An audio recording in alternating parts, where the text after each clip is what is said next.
How old are you, Ty? I'll be 38 this year.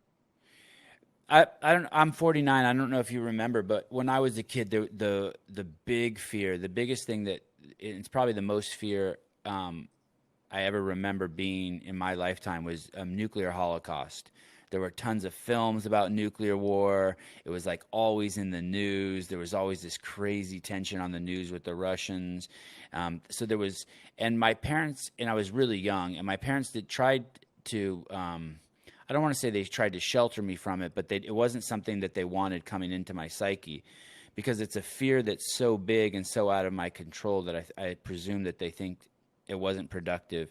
And I trip on the fact that our kids, 10 years old, maybe even younger, it starts 8, that they're being told a story about a worldwide pandemic. It's like almost like they're living in a horror film. And I wonder what the long term effects is on them to be fear based. And we can see that the people who are in our society now, the ones who are fear based and who have this kind of victim mentality and blaming other people and not taking responsibility for themselves, they seem to be the weak link. Um, but it's too soon to tell, right? Like, people are actually expressing the fear now outwardly by wearing the masks and avoiding other people, but eventually they're going to have to internalize this. What do you think the long-term effect is on this generation? Oh man, it's already happened to like my generation, where for the last 20 years, I mean, we've been living in this virtual reality through our profiles, right? Like we've been disconnected since the touchscreen, like since that since MySpace. Everybody's creating these online profiles, and that's basically the highlight reel of our life, or whatever you choose to share on there. I mean, the long-term effects that we have is why we're where we're at right now. People don't talk to each other. We don't, nobody really cares about anybody but themselves, right? So, to kind of translate that and pass that on to our kids.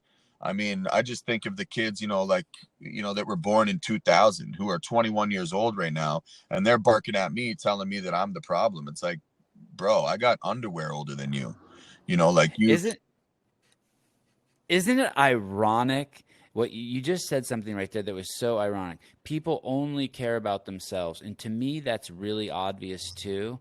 And yet they claim that they're wearing the masks to For other. think about other people, and yet with no, what I use the they're looking at the world like through a paper towel roll, and instead of like taking it down and seeing the bigger picture. All of the media and all of the talk, and I'm a little bit of hyperbole here, is all about um,